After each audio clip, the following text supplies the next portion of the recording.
This is the Superlight 2 from Logitech, their brand new release of, I think I can say it at this point, a legendary design based on the G Pro Wireless, the one that had pushed gaming mice into wireless territory and set a new direction for everyone to follow. But that was 5 years ago and a lot has changed since then. Yet Logitech still decides to use basically the same design in their most modern release. Is it a good idea? And does the mouse hold up to today's standards?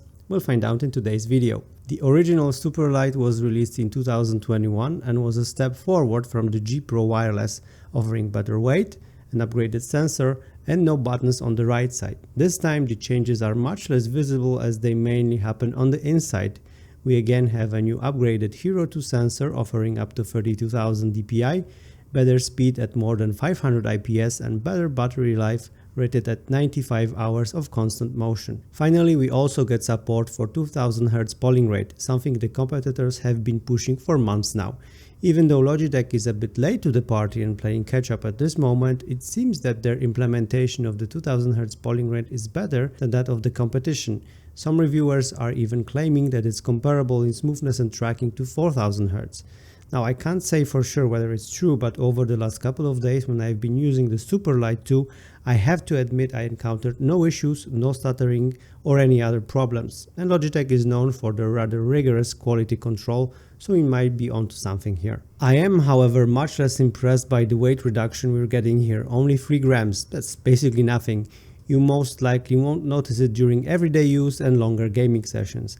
I'm wondering why Logitech decided to keep the weight almost the same. I mean, we already see people modding the mouse and they are able to reduce the weight by another 12-14 grams, which is already a big difference, putting the mouse in direct competition with Razer Viper Mini Signature Edition, which uses a magnesium alloy skeleton. Maybe Logitech was worried about the longevity of the mouse, or maybe they're just lazy and want to milk the design longer. Either way, I hope the next edition will be much lighter. In terms of shape and size, nothing has changed since the release of Superlight V1. It's exactly the same dimensions, same button placement, etc, etc. On the bottom we do see a small change. The back glider is not wrapping around the pack anymore, rather following the flow of the mouse towards the center.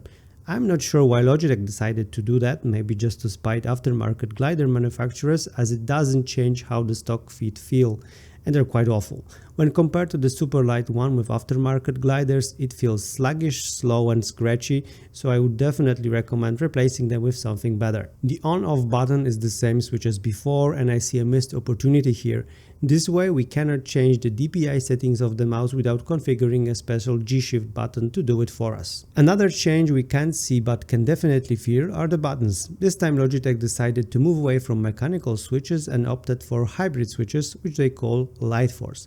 You can switch between optical and hybrid mode using Logitech software, and it's worth noting that using optical mode, which slightly improves the overall performance, will cause your battery to drain faster. The buttons are also much stiffer, but reviewers that have been using the mouse for a longer time report that it gets better over time, and they do break in. Side buttons have also seen a slight improvement. They aren't as mushy, the pre-travel and post-travel aren't as bad, but to be honest there's still space for improvement, and Atlantis V1 or the Viper Signature do it better. Now let's do a quick sound test of the buttons and compare it to the original Superlight.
sound profile of the buttons is something between the Superlight 1, which uses classical mechanical switches, and Viper SE, which on the other hand uses optical switches. It's not as hollow sounding, but also not as sharp and clicky. With the Superlight 2, Logitech is, I believe, following the rule of if it ain't broken, don't fix it. And I have mixed feelings about this. I'm not sure the changes done to the mouse warrant adding the number 2 to the name and on the box.